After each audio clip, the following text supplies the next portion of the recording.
At dahil malinis na nga, nagwalis ako, ayan sila.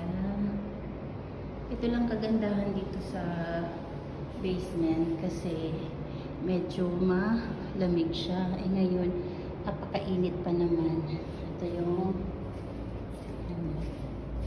ayan yung pagkain nila, tubig.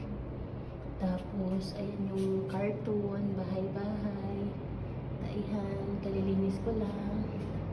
Ito si Feliz, binawalis ko din itong hagdanan. Si Tara, si Carrot, tsaka si Pumpkin. Ito yung ano nila. Ito naman si Kari, na madumi ang tenga.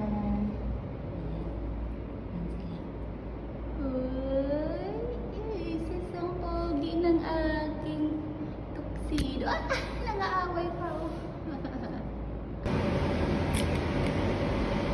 Si Kari na may singaw sa ilong na napakalambing. At si Pumpkin at saka si Lilis. Dito sila oh.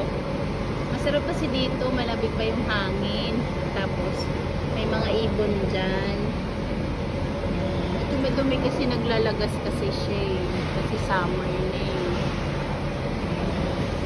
Pag mainit, mga siguro next month mainit na to kasi mainit na talaga siya eh. Dito naman sila. Ayan. Ito yung lugar. Ayan si Potpot yung nagpapaampon. Bigla na lang yan siyang nagpapaampon. Ewan ko kung saan nang galing, hindi na umalis. Ito yung lugar nila. Dito.